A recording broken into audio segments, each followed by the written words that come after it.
বেমাৰৰ পৰা অলপ ৰিলিফ পালোঁ, এটা দিন অফ পালোঁ, দেন আকৌ ডিউটি গ'লোঁ, যোৱাৰ পিছত আজিও অভাৰ ডিউটি কৰি ওলালোঁ। হেল্ল' গাইজ, মই Bindass girl and welcome back to my another blog.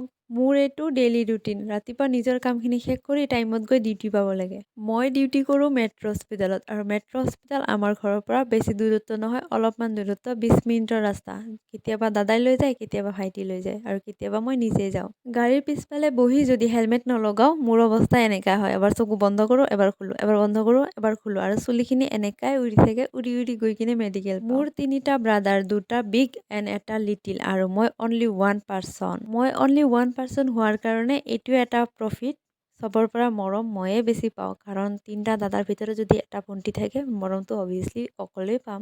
দাদাহঁতে বৰ্তমান বিয়া পাতা নাই, তাৰ কাৰণে চাগে বহুত মৰম পাই আছোঁ। ইন ফিউচাৰ যেতিয়া বিয়া পাতিব, ক'ৰ পৰা কেনেকা বোৱাৰী আনে, 3টা দাদাই বিয়া পাতিলে 3টা বৌ পাম। আৰু বৰ্তমান মই এইটো ৰেকৰ্ড কৰি ৰাখি থওঁ, মানে দাদাহঁতে যেতিয়া বিয়া পাতিব তেতিয়া মই নিজে চাব পাৰিম যে দাদাতে যদিও চেঞ্জ হৈ যায় ক'ব পাৰিম, নহয় তই এনেকা আছিলি, মোক ডিউটিত থ'ব গৈছিলি। আৰু এয়া হ'ল মোৰ ডেইলি ৰুটিন। আগতে ভাবিছিলোঁ নাৰ্ছ কিজানি অকল পেচেণ্টৰ লগত মেডিচিন দিয়ে এণ্ড ইনজেকশ্যন দিয়ে, আৰু তাৰ বাহিৰে একো কাম নাথাকে। কিন্তু এতিয়া মেডিকেলত সোমাই কিনে চাওঁ, বাপৰে বাপ, যিমানে তলৰ পষ্ট নাৰ্ছ সিমান কাম বেছি, ইমান হেডেক বেছি। পেচেণ্ট এটা মেডিকেলত এডমিট হোৱাৰ পিছত অকল মেডিচিন দিয়াই কাম নাথাকে, ডক্টৰ আহে এডভাইচ কৰি গুচি যায়, আৰু বাকী চব কাম নাৰ্ছে কৰিব লাগে। পেচেণ্ট এটা মেডিকেলত অহাৰ পিছত বেমাৰ ভাল হৈ মেডিকেলৰ পৰা গুচিও যায়, কিন্তু নাৰ্ছৰ পেচেণ্ট যোৱাৰ পিছতো সেইকেইটা পেচেণ্টৰো কাম থাকিয়ে যায়। মই বেমাৰৰ পৰা অলপ ৰিলিফ পোৱাৰ পিছত এতিয়া ডিউটি গ'লোঁ, ডিউটি যোৱাৰ পিছত আজি আকৌ অভাৰ ডিউটি কৰি ওলালোঁ। মোৰ ডিউটি 5টা বজাতে শেষ হৈছে। ওলাম বুলি ভাবোঁতেই গৈছে, কিন্তু কামৰ কাৰণে ওলাব পৰা নাই। ওলোৱাৰ টাইমতে